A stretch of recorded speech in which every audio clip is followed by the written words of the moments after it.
Selamat sejahtera, saya Sakunta Naik, anak lelaki Sibaraman. Saya dan kumpulan saya akan membentangkan topik yang bertentangkan pemantapan kesepaduan Malaysia yang bertemakan perpaduan, kesepaduan dan penyatuan dalam amalan budaya dan adat resam pelbagai kaum di Malaysia. Tajuk saya adalah kesenian dan budaya tempatan. Rakyat Malaysia membentuk satu entiti berasaskan kaum sendiri. Keadaan ini bukan sahaja menjadikan masyarakat lebih kompleks, sebaliknya melahirkan pelbagai aktiviti sosial yang membentuk kehidupan sosial yang dikongsi bersama berdasarkan prosedur mantap bagi memenuhi keperluan mereka. Bidang seni dan kebudayaan merupakan dua entiti yang berkait rapat dan bergantung antara satu sama lain. Kedua-dua didapati juga seolah-olah kedua-duanya tidak dapat dipisahkan antara satu sama lain. Seni dan kebudayaan amat berkait rapat dengan entiti dan amalan seharian sesebuah kelompok masyarakat. Itu sahaja pengalaman daripada saya. Terima kasih. Bismillahirrahmanirrahim. Assalamualaikum. Nama saya Muhammad Akil bin Syamsuddin. Saya akan menerangkan bahagian objektif daripada kajian ini. Objektif daripada kajian ini mempunyai 3, iaitu yang pertama, menerapkan sifat perpaduan dalam setiap individu tanpa mengira kaum maupun agama dan bangsa melalui kesenian dan budaya tempatan. Yang kedua, mengenal pasti kesenian dan budaya tempatan setiap bangsa yang berada di Malaysia. Yang ketiga, iaitu yang terakhir sekali, mengenal pasti langkah-langkah untuk memupuk perpaduan dari segi budaya dan adat resam setiap bangsa melalui kesenian dan budaya tempatan. Itu sahaja objektif kajian yang kami lakukan untuk kajian kali ini. Terima kasih. Assalamualaikum, nama saya Muhammad Afiq Iqbal bin Bazli. Di sini saya akan membentangkan tentang skop kajian. Kesenian dan kebudayaan merupakan satu isu sosial yang semakin hari makin dilupakan oleh majoriti masyarakat di Malaysia. Oleh yang demikian, pelbagai inisiatif telah dirancang bagi memupuk kembali kesenian dan budaya tempatan yang kian dilupakan.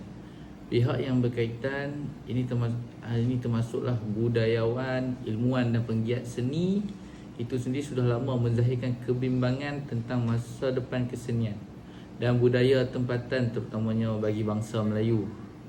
Berdasarkan kajian ini, pihak yang berkenaan memfokuskan kepada penyatuan dan penyepaduan dalam amalan budaya dan adat resam melalui kesenian dan budaya tempatan.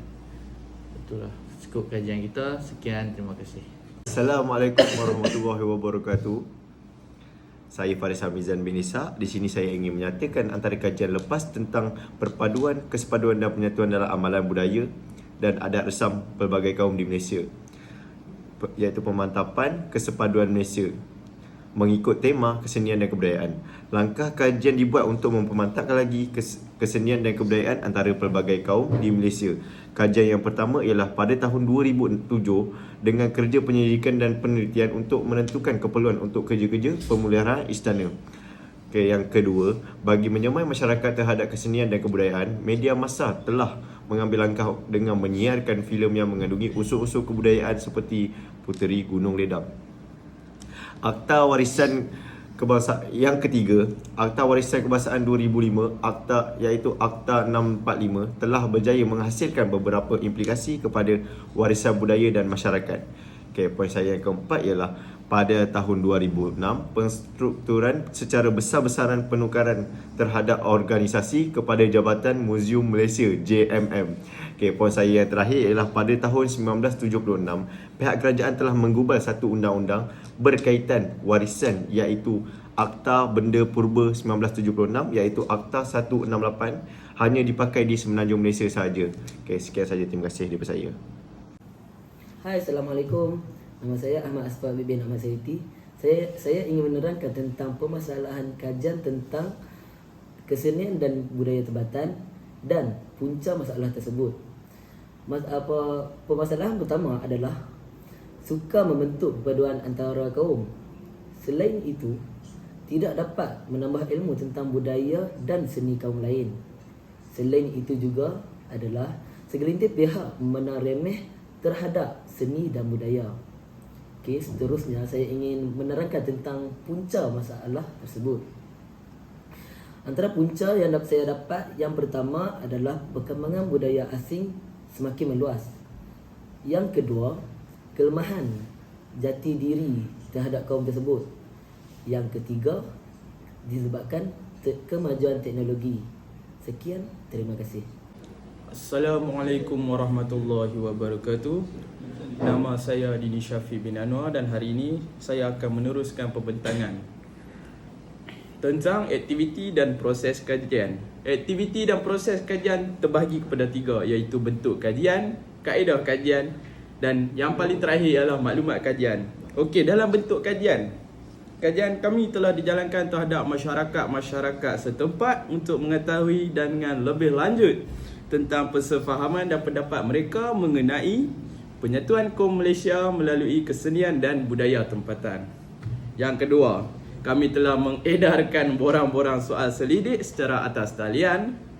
Dan yang paling terakhir sekali, iaitu maklumat kajian, kami telah menerima maklum balas tentang kesefahaman dan pendapat masyarakat yang diperoleh daripada borang soal selidik yang telah diwar-warkan melalui media sosial dan akan dikaji secara terperinci untuk dijadikan sebagai bahan rujukan. Itu sahaja daripada saya. Sekian, terima kasih.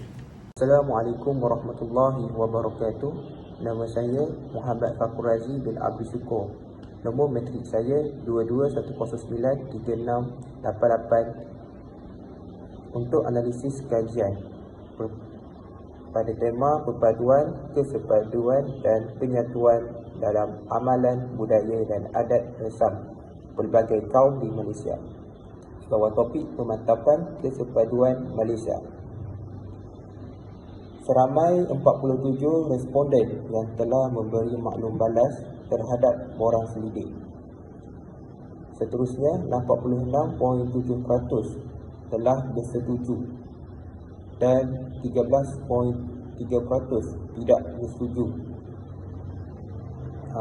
Selain itu, analisis kajian ini saya mendapati hasil daripada menawarkan menggunakan sosial media, iaitu WhatsApp, Instagram, Facebook dan lain-lain.